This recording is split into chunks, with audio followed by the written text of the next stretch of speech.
Jawa konsep malu itu luar biasa.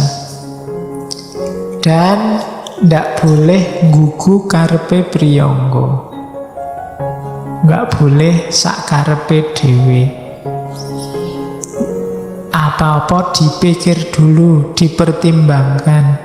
Jangan mabuk pujian.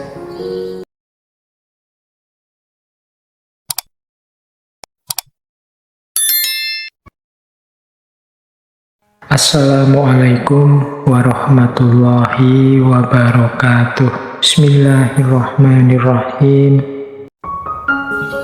Etika ketika berhubungan dengan orang lain. Yang pertama, harus sopan. Jangan gonyak-ganyok ngeling semi. Gonyak-ganyok ngeling semi itu perilakunya ndak sopan, membuat malu. Di Jawa konsep malu itu luar biasa. Kalau kamu sudah disebut orang duwe izin, itu kiamat duniamu. Kamu sudah tidak dianggap manusia dewasa. Jadi ndak, hati-hati, jangan melakukan sesuatu yang memalukan. Biasanya hal-hal yang ndak sopan. Dan itu nanti kalau belajar etiket Jawa, sangat banyak hal. Hati-hati benar orang Jawa untuk tidak membuat malu. Mulai cara makan, cara minum, cara ngomong, cara lewat, cara. Ada rumusnya sendiri untuk tidak apa? Tidak memalukan. Ngomong aja kan ada levelnya, mau nguku, mau kromo inggil. Itu yang bikin siswa-siswa hari ini stres itu. Belajar bahasa Jawa itu kan. Tapi enggak, karena memang di Jawa konsep malu itu luar biasa. Dan ndak boleh nggugu karepe priyangga. Nggak boleh sak karepe dhewe. Apa-apa dipikir dulu, dipertimbangkan. Jangan mabuk pujian. Tempatkan diri.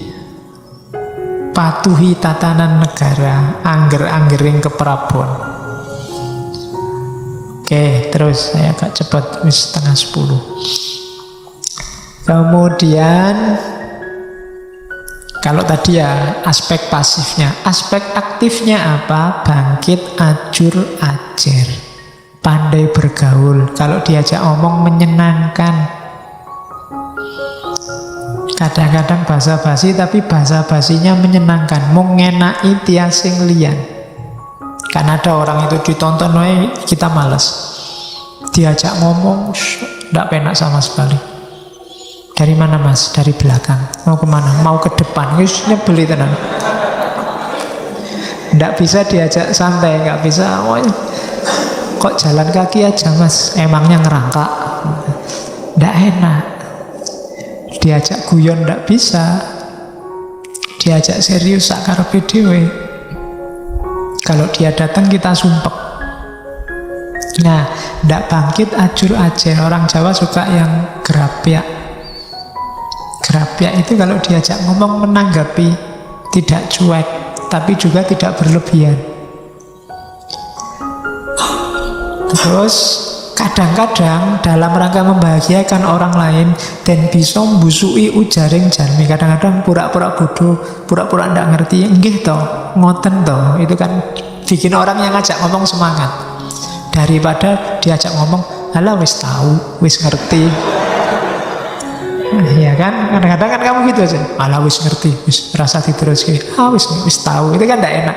Kadang-kadang kamu harus pura-pura, "Oh iya toh, baru tahu saya padahal ya wis ngerti." Itu kan lebih menyenangkan orang kayak gini. Bisa mengambil hati. Oke. Kemudian jangan berperilaku kayak orang dungu. Tadi sudah disebut ya, sombong, ingin dipuji, tidak mau kalah, meremehkan orang lain. Ini di banyak ajaran moral sudah disebut. Nyawanya, sumbernya perbuatan jelek itu merasa besar, merasa tinggi, merasa sudah bisa. Nah, ini yang agak unik dari Wedotomo. Kalau tadi kan berhadapan dengan manusia sama etika individual. Sekarang ada perilaku kita di hadapan Tuhan. Nanti ada 4 cara kita. Sembah rogo, sembah cipto, ada sembah jiwa, dan yang keempat sembah rasa. Sembah ini jangan selalu diartikan sholat sembahyang ya. Itu bikin orang salah paham, dianggap wah wong Jawa bid'ah kabeh sini. Enggak, sembah itu ya mungkin nanti yang sholat disebut sembahyang. Sembah itu kan menyembah yang itu Tuhan, sembahyang itu menyembah Tuhan. Hidup kita itu isinya sembah semua. Sembah itu persembahan untuk Tuhan. Ya ada yang formal kayak sholat, ada yang ngaji kita ini termasuk sembah. Kita persembahkan untuk Tuhan. Karena kalau ada yang tidak sembah untuk Tuhan, tidak dipersembahkan untuk Tuhan, ya hidup kita sia-sia. Wong inna lillahi wa inna ilaihi roji'un. Inna sholati wa nusuki wa mahyaya wa mamati lillahi rabbil alamin. Sholatku, ibadahku, hidupku, semuanya persembahan untuk Tuhan. Maka lakukan yang terbaik. Kalau sedang belajar, belajar sekeras-kerasnya. Kamu sedang mempersembahkan sesuatu untuk Tuhan. Kalau kamu sedang ngaji, ngaji seserius mungkin. Kamu sedang mempersembahkan sesuatu untuk Tuhan. Kalau makan juga makan yang serius. Jangan disambi macam-macam yang menghilangkan nilai sakralnya makan. Karena kamu sedang mempersembahkan sesuatu untuk Tuhan. Dalam Islam segala hal kan ibadah. Nah, ada level etisnya di hadapan Tuhan. Yang pertama namanya sembah rogo.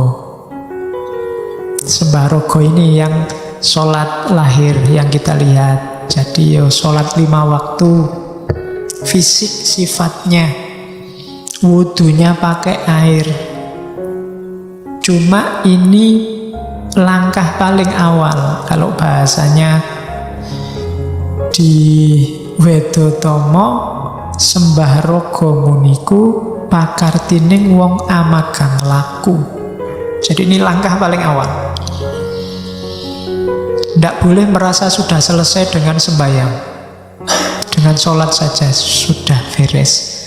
Sembahyang ora cakai, sembahyang oke, sip wis. Tidak cukup itu. Itu hanya awalnya. Itu hanya awalnya.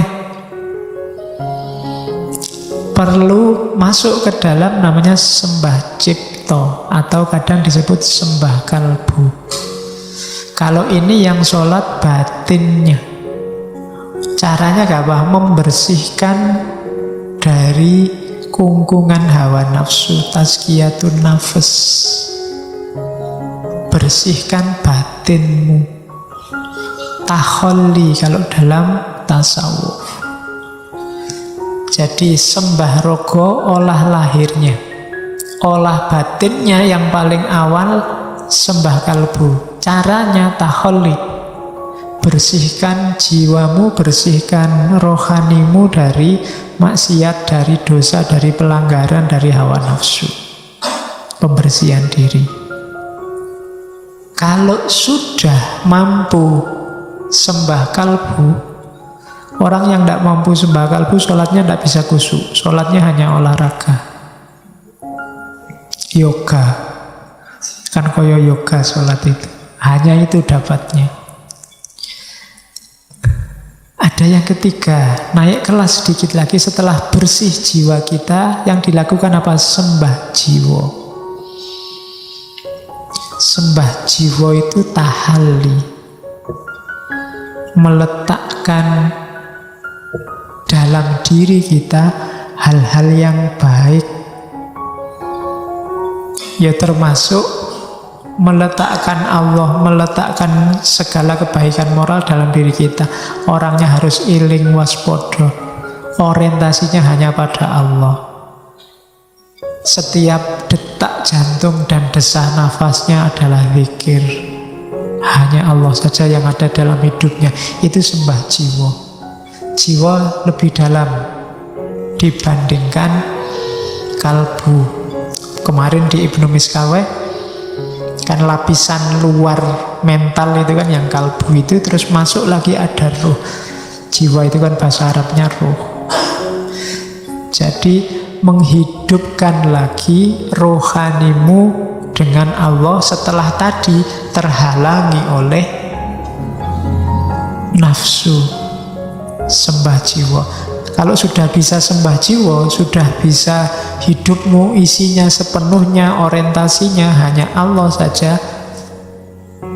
tahalli, ada level keempat, tajalli, sembah rasa. Ini mirip makrifat kalau dalam tasawuf.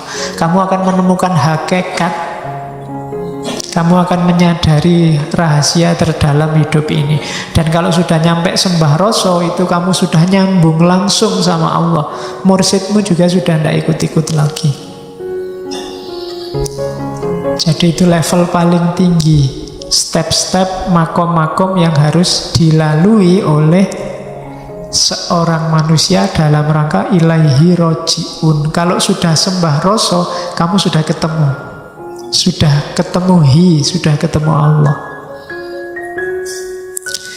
Jadi rogo, kalbu, kemudian jiwa, dan yang keempat rasa. Jadi totalitas hidup kita isinya hanya Allah. Itu etika di hadapan Tuhan. Nah, Mangkunegara mengkritik keberagamaan yang formalistik. Formalistik itu ya tadi hanya raganya saja.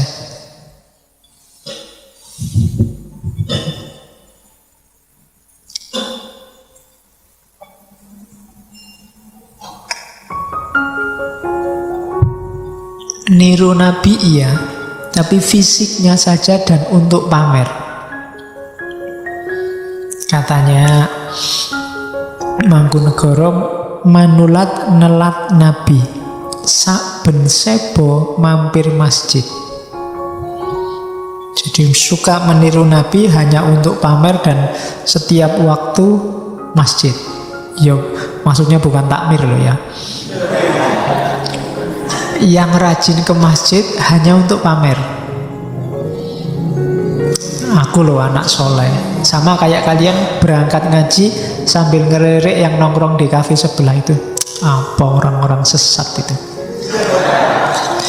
Yang lurus ya yang ngaji ini ya, itu podo. Jadi mental formalisme ngaji sebenarnya, formalitasmu ngaji karena mentalmu sebenarnya bukan mental pencari ilmu. Kalau yang ada di pikiranmu itu, aku lo ngaji tiap malam Kamis, malam Jumat ada ngaji apa aja aku hadir. Nggak kayak kamu apa nih kamar nonton TV, rokokan, jalan-jalan apa. Aku lebih baik dari kamu. Formalisme. Masjid ada acara apa aja aku datang. Ya.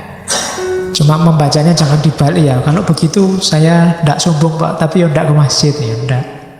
Karena step paling awal itu sembah rogo. Iya ke masjidnya, tapi isinya jangan cuma pamer.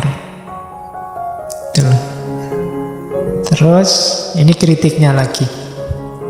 Anak muda semacam itu hanya berkutat pada syariat dan tidak sampai hakikat. Anggubel sarengat. Ya orang Jawa jangan disuruh baca ain. Syariat jadi sarengat, saringane tanden weruhi. Jadi berkutat dengan syariat tapi tidak ngerti hakikat, tidak ngerti apa tujuannya syariat. Kayak orang sibuk mengumpulkan duit, tidak tahu kalau duit itu cuma alat. Syariat itu kan jalan alat kita untuk apa? Untuk ketemu Allah. Tapi banyak orang tawuran, gegeran, sibuk menjatuhkan orang lain gara-gara syariat. Itu selain tidak paham hakikat, juga dia salah fungsi. Syariat dipakai jalan untuk nuding-nuding orang lain, mengkafirkan, membid'ahkan orang lain. Itu anggabel syariat, saringane tanden weruhi. Jika berkhutbah berirama dandang gulo gaya palaran, kalamun maca khutbah lelakone dandang genis, swara arum ngumandang cengkok palaran. Suaranya enak kalau ngaji luar biasa, tapi yo pamer untuk menunjukkan kedahsyatan ilmu agamanya, untuk menunjukkan ketinggian makom spiritualnya, untuk menunjukkan kedalaman religiositasnya. Cuma pamer. Padahal katanya Mangkunegara, mbok beragama biasa-biasa welak wis cukup. Padahal satidik wae wis cukup. Nelat kas ngepleki pekeh. Jangan bersemangat niru ahli fikih. Wong kita itu makome umat, makome rakyat, yo rakyat saja lah, ndak usah gaya kayak ahli fikih. Wong kita ngaji masih ngeja, ikut-ikutan mengharamkan, ikut-ikutan membid'ahkan orang lain. Ndak, kita bukan ahli fikih. Wis biasa wae beragama untuk kepentingan batin kita. Ndak usah berlagak kayak yang ahli fikih sudah ada. Kamu nggak usah ikut-ikutan, nanti ahli fikih harus ngerti dewe. Kan sekarang banyak ahli fikih dadaan, ya kan? Tiba-tiba kuliahnya apa, ndak lulus-lulus, begitu nulis ning medsos isinya memfatwakan kafir, memfatwakan haram. Lah ahli fikih dadaan. Ndak usah gaya kayak ahli fikih. Bukan mufti. Jadi beragama biasa saja.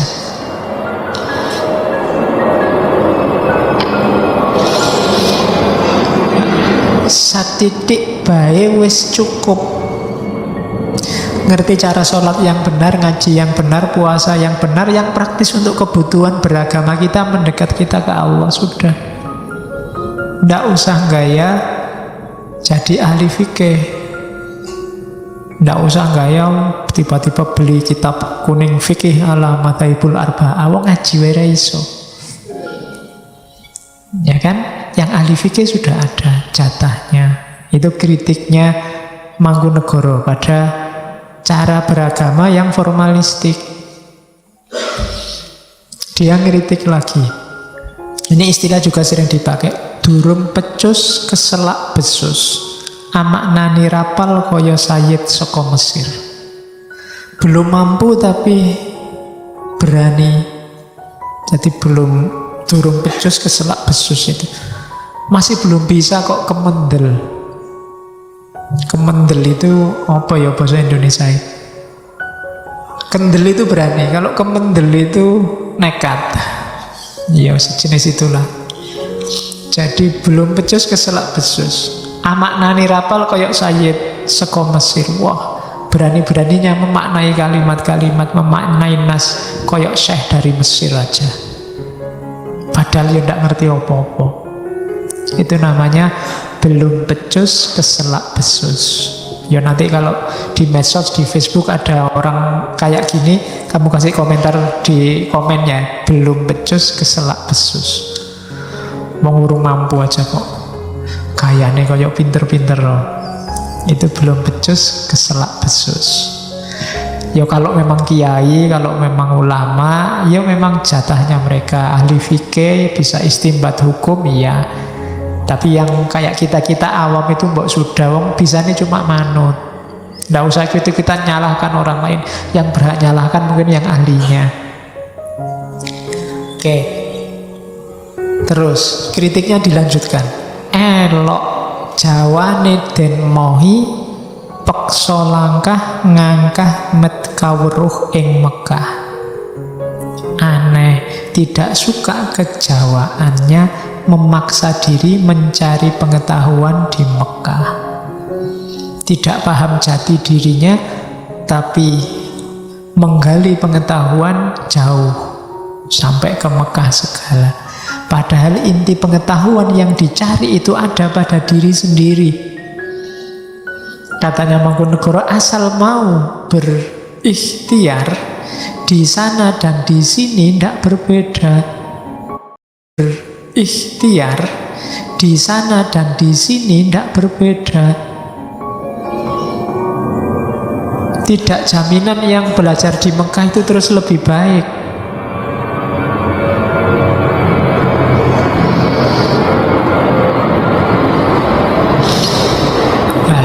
Ambil nafas sebentar.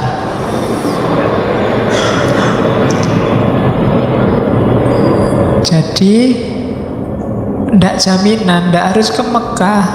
Wong Jawa wae ra ngerti kok. Apa neh Mekah itu kan bahasa kasar ngono kok gaya. Daripada mendalami agama, ini untuk kita ya, bukan untuk elit yang memang sudah santri makomnya ahli fikih. Untuk kita, tidak usah gaya. Daripada mendalami agama, lebih baik nyari nafkah ngupo bogo.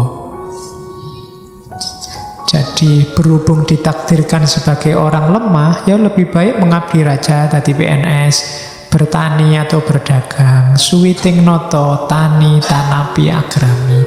Sudahlah untuk kita, ayo diurusi urusan kita yang wajib-wajib buat kita. Yang mahasiswa yo sinau belajar, yang tani yo bertani, yang dagang yo dagang. Nggak usah melu-melu diskusi yang di luar jangkauan kita. Ya meskipun kemudian di kalimat akhir Mangkunegara merendah, mungkin khawatir dimarahi kiai-kiai. Padune wong dahat cubluk durung weruh cara Arab. Saya ngomong gini ini karena saya itu bodoh, nggak ngerti agama, belum tahu cara hidup orang Arab. Ini merendah sekaligus nyindir. Jadi ya yo sepurane, mohon maaf saya ngomong kayak gini. Wong saya itu orang bodoh, nggak ngerti kayak gimana sih Arab itu. Kan orang-orang sekarang suka yang ke Arab-Araban. Nah, makanya DE sebenarnya nggak sekarang, dulu juga begitu, nggak tahu kalau sekarang. Jadi yo padune wong dahat cubluk durung weruh cara Arab. Nah, kalimat-kalimat Jawa ini bisa kamu ambil untuk komen di statusmu. Oke, nah ada contoh ideal. Ini sebenarnya ada di bait-bait awal, saya taruh di belakang. Contoh ideal yang disarankan oleh Mangkunegara itu Panembahan Senopati yang mendirikan Mataram, yang sebenarnya statusnya adalah anak angkatnya Hadiwijaya Joko Tingkir. Cuma karena dia tekun di jalan ilmu, tekun melakukan suluk, tekun tirakat, akhirnya ketemu dan dapat wahyu ke Prabon sampai jadi raja. Jadi dia adalah model laku utomo. Panembahan Senopati itu dikenal kuat menekan hawa nafsu. Kapati Amarsudi sudoning hawa lan nafsu. Suka bertabah. Nanti kalau yang baca sejarahnya, dia melakukan laku macam-macam. Dia pernah topongeli. Topongeli itu apa? Menghanyutkan diri di sungai sampai pantai selatan di Kali Opak. Jadi semetinya gitu. Pernah di satu waktu ngelakoni 3 tirakat sekaligus, yo ngalong, yo ngidang, yo kungkum. Jadi dia ada pohon di atas sungai, dia gantung di situ, kepalanya di bawah, kungkum sekalian di sungainya. 3 hari 3 malam. Ceritanya begitu.